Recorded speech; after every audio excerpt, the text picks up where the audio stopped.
আসসালামু আলাইকুম, সবাই কেমন আছেন? আশা করি নিশ্চয়ই সবাই ভালো আছেন। তো আজকে আপনাদের দেখাবো ভাই, লাল সুতা দিয়ে মরিচ গাছ বাঁধা। এ কী অবস্থা! এটা তো কখনো দেখি নাই।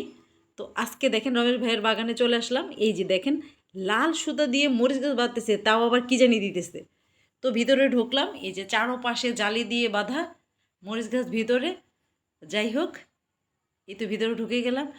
তো এখানে মরিচ গাছে জালি দিয়ে বাঁধা মানে হচ্ছে এখানে যেন বিভিন্ন পোকা মাকড় মৌমাছি এবং মাছি যেন না ঢুকতে পারে, একটি ফুল থেকে আরেকটি ফুলে যেন পরাগায়ন না করতে পারে।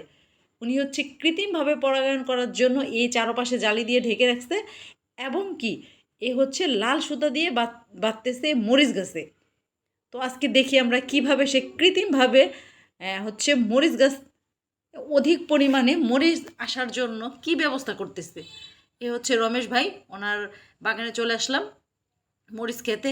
তো এখানে দৈনিক আপনার 7 থেকে 8 জন শ্রমিক কাজ করে এবং একটি মরিচ গাছে 5 থেকে 700 লাল সুতা দিয়ে বাঁধাই করা। এই যে রমেশ ভাই উনি বাঁধতেছে, এই যে সবাই কাজ করতেছে আপন মনে, আসতেছে আসতেছে বলে। এই যে কালা কালা পাপড়িগুলো আছে না, এই যে কালাগুলো, এইগুলা এগুলো হচ্ছে যে রোদে শুকাবে, শুকার পরে ওই যে কোটো আছে, কোটায় মানে ঝাঁকি দিলে এই যে এরকম হলুদ পাউডারটা আসবে।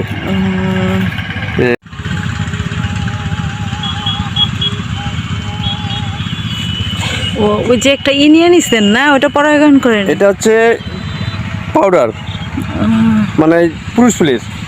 ওই যে ওই পাশে ওইটা পুরুষ, ওইটা স্ত্রী ফুল। ওই সাইডটা আবার পুরুষ ফুল। হ্যাঁ হ্যাঁ, ওইটা ওই হ্যাঁ ভাইয়া, রমেশ চন্দ্র ভাই না? হ্যাঁ হ্যাঁ, ভালো আছেন না? ভালো আছি আলহামদুলিল্লাহ। তো আজকে তো আপনারা এখানে চলে আসলাম আমরা সেই ঢাকা থেকে দেখার জন্য। ভালো। এখন আপনি কি করতেছেন? এটাতে মরিচ ক্রস করতেছি।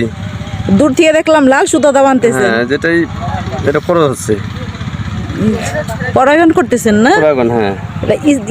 এটা হচ্ছে পুরুষ ফুলের, মানে এটা এটা এটা পুরুষ ফুলের থেকে সংগ্রহ করছে পাউডারটা, সংগ্রহ করে এবং স্ত্রী ফুলের এই পরাগায়ন করেন এখন না? হ্যাঁ হ্যাঁ।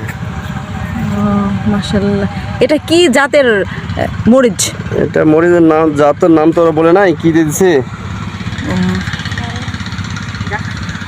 এটা কি ভালো অনেক পরিমাণ হবে না? হ্যাঁ, বেশি পরিমাণ হবে, আসবে মরিচ। মানে এই মরিচ থেকে যখন এই বীজ থেকে যারা চাষ করবে মরিচ, হ্যাঁ, ওটা ফলন ভালো হবে আর কি। আলহামদুলিল্লাহ, ফলন ভালো হবে। একটা গাছে অনেকগুলো সুতা, কত সুতা? 100 হবে? একটা গাছে শেষ পর্যন্ত 400 পর্যন্ত হবে। 400 সুতা লাল সুতা? হ্যাঁ হ্যাঁ, 400 মরিচ ধরবে একটা গাছে। এ হচ্ছে রমেশ ভাইয়ের মরিচের ক্ষেত। যে বীজ হচ্ছে একই বীজ থেকে একাধিক ফসল পাওয়া যাবে এবং ভিন্ন ধরনের কোনো বীজ আসবে না এখানে, যার কারণে এই পরাগায়ন করা। আল্লাহ হাফেজ, সবাই ভালো থাকবেন।